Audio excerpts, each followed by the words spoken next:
रोइए, प्रभु से प्रार्थना कीजिए, क्या मुझे अजपा जाप दे दीजिए, निरंतर भजन दे दीजिए, वो दे देंगे। हमने संतों से सुना है कि भगवान भजन मांगने की बात को बड़ी जल्दी पूरी करते हैं कि मुझे अखंड भजन दे दीजिए, हृदय से जब चाहोगे तब। वो अंतर्यामी है, वो आपके अंदर बैठे देख रहे हैं। भगवान मुझे भजन दे दिए, आपके चल रहा विविध भोगों की, तो पहले उन भोगों को नष्ट करेंगे या पूर्ण कराएंगे, तब आखिरी बातें आएगी। जब विभीषण जी श्री भगवान के सन्मुख गए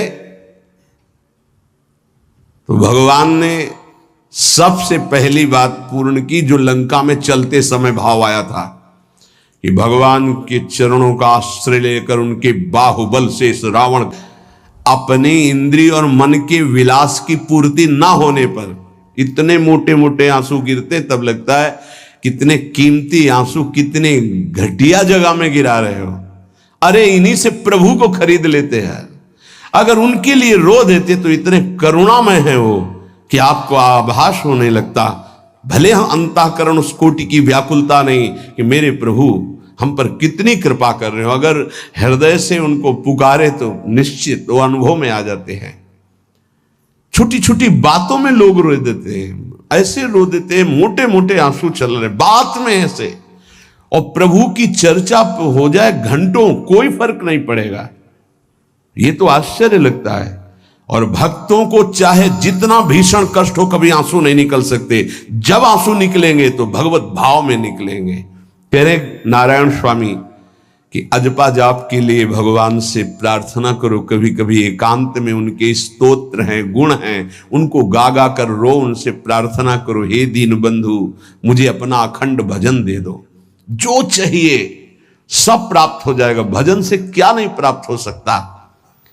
एकांत में बैठकर रोने से, ऐसे प्रतिदिन जब आप नियम बना करके प्रभु से प्रार्थना करेंगे।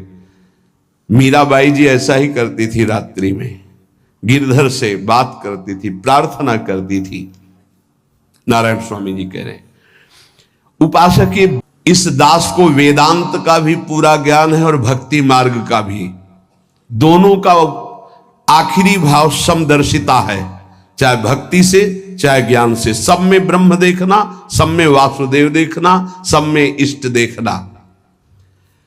भक्ति विषय में भजन और ज्ञान विषय में नारायण, ये दोनों बात भक्त में होनी चाहिए।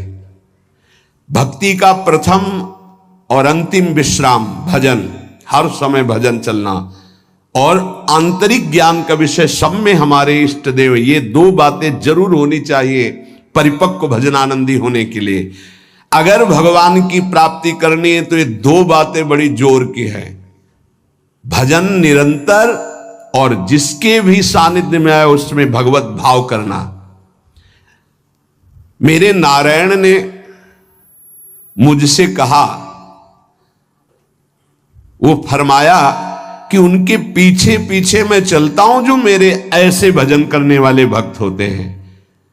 और श्री कृष्ण चंद्र जी ने दयालुता में भागवत में कहा, अनुब्रजाम में हम नित्यम पुयत्यंगुरेण भी। मुझे बहुत रोना आता है बात सुनकर के कि दास की चरण रज के लिए स्वामी पीछे पीछे डोलता है। किस भक्त के पीछे? जो दो बातें यहां कही, जो निरंतर नाम जप करता है और सब में भगवत भाव रखता है। तो भगवान नारायण ने स्वामी नारायण स्वामी से कहा कि मैं उसके पीछे पीछे डोलता हूं कि वाणी को संभाल कर किसी के हृदय में बाग बाण ना लग जाए, वाणी का बाण ना लग जाए। बाहर का प्रहार तो सहा जाता है, लेकिन जब हृदय में शब्द चुभता है वचनों का, ये बाण खरकता रहता है। किसी भी जीव को कभी मारना नहीं, वो तुम्हें नुकसान नहीं पहुंचाएगा। गीता वाटिका में सांप निकला, फण वाला कोबरा। राधा बाबा ने कहा देखो अभी केवल हमने देखा है, अगर और लोग देखेंगे तो आपको पीड़ा पहुंचा सकते हैं, इसलिए एक लकड़ी उठाई और कहा मैं रास्ता बना रहा हूं, आप इधर से चले जाओ। ऐसे किया, सांप उधर चला। सब में भगवान है। अगर हम भगवत भाव करते हैं तो निश्चित वहां से कोई विरोध नहीं होगा। जब हम भगवत भाव करते तो सर्वात्मा भगवान वहां विराजमान कैसे आक्रमण करेंगे। जैसे रत्नावती जी के लिए माधव सिंह ने जंगली शेर पिंजड़े में बंधवा कर वहां लाए और ऊपर से बालकनी से पिंजड़े का ऐसे खींच दिया गया, शेर बाहर निकला दहाड़ता हुआ। और वो पूजा में थी ठाकुर जी के, संतशाला में बहुत से संत विराजमान थे।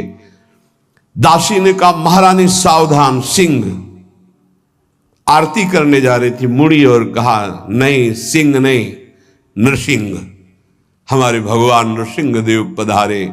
और थाल लेकर मुड़ी तो जैसे सीधी गाय ऐसे खड़े हो गए, तिलक लगाया, आरती की, प्रणाम किया। सिंह घूमा और छलांग मारी ऊपर, जो बालकनी में राजा के पार्षद उसको बंदी बना करके लाए, सबको फाड़ और जंगल में। किसी संत को रत्नावती जी करना ये अपने भजन को बढ़ाने के लिए अत्यंत आवश्यक है। नारायण स्वामी जी कहते हैं साधु क्या सहायता करेगा, मान लो जो अकिंचन है वो क्या सहायता करेगा। तो विद्या दान सबसे बड़ा दान है। तुमने जो शास्त्रों में स्वाध्याय किया है, जो अनुभव किया है, वो दूसरों को दो। जो अधिकारी है, जो दैन्य है, जो सुनना चाहता है, उसे जरूर सुनाना चाहिए। जो विद्या का दान करता है,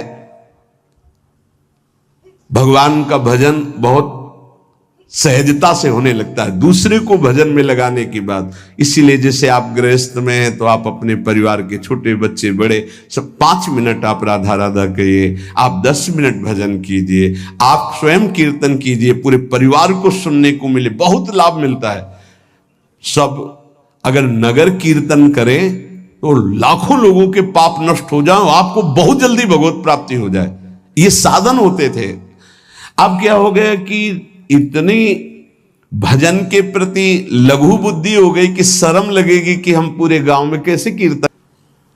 थोड़ा तो हिम्मत लाओ मन से लड़ने के लिए, और किसी से लड़ने की जरूरत नहीं। मन को जीत गए तो सच्चे गुरु बन जाओगे। मन को जिसने चेला बना लिया वही सच्चा गुरु नहीं। मन के सब चेला हैं, कोई बिरला ऐसा है जो मन को अपने शिष्य बना ले। बहुत ध्यान दीजिए, लाखों बार प्रश्न आते हैं ये। मन जब तुम भजन में बैठोगे तो घुमा घुमा कर माया में मारेगा, आपको वहीं गिराएगा। तुमको ये करना है कि उसे घुमा घुमा कर नाम में लाना है। चल राधा राधा राधा, तेरी एक बात नहीं सुनेंगे। इस साधन के करने से मन की शक्ति जो विषय भोगों में फंसाने वाली है वो कम हो जाती है। ध्यान दीजिए, बड़े अनुभवी महात्मा है नारायण स्वामी। बार बार जब आप अपने मन को संसार की तरफ जाते हुए से घसीट कर नाम में लाएंगे तो कमजोर पड़ जाएगा और वो तुम्हारे अधीन होने लगेगा। मन जिसने अधीन कर लिया वो साक्षात भगवत स्वरूप हो जाता है। मन मारिया तन बस में की ना, हुआ भरम सब दूर। बाहर से कछु दिखत नाही, अंदर चमके नूर। आपो त्याग जगत में बैठे नहीं किसी से काम, उनमें तू कछु अंतर नाही। संत कहो चाहे राम, वो भगवान का स्वरूप हो जाते हैं। मन की प्रत्येक स्फुरणा पर ध्यान रहे, वो तुम्हें संसार की तरफ घुमा घुमा कर मारेगा, तुम्हें घुमा के नाम में लाना है। ये साधन तुम्हें अजपा जाप में स्थित करेगा। मन रूपी दर्पण को साफ करना है। जो जो वासना आवे उस वासना को नहीं भोगना है, इससे मन रूपी दर्पण साफ हो जाएगा। जैसे जैसे तुम वासनाओं को भोगते हो वैसे वैसे मन के ऊपर परत चढ़ती चली जाती है मल की, और जैसे जैसे तुम वासनाओं को नहीं भोगते हो तो मन निर्वासनिक होता जाता है। भोगने से सुख नहीं मिलेगा, ना भोगने से सुख मिलेगा। भोगने से शांति नहीं मिलेगी, ना भोगने से शांति मिलेगी। त्यागात शांतिरंतरम। अब जो सुख है वो परमेष्ठी पद ब्रह्मा में भी नहीं है। इसीलिए भक्त कहता है न पारमेष्ठ्यम न महेंद्र धिष्णम, नहीं चाहिए देवराज इंद्र का पद या ब्रह्मा का पद। ऐसा सुख स्वयं मिल गया क्योंकि मन अधीन हो गया। इसलिए इस दास ने स्वामी नारायण की कृपा से इस मन को अधीन किया। नेत्रों से जल धारा बहने लगी और हर समय नारायण की छवि नेत्रों में बस गई और जिह्वा ने प्रबल रूप धारण कर लिया, नारायण नारायण नारायण नारायण। अभी जिह्वा प्रबल रूप, समोसा चटनी ये वो कैसे नाम मीठा लगे, राधा नाम सुधा रसम, पानी आया मुंह में? नहीं। राधा नाम सुधा रसम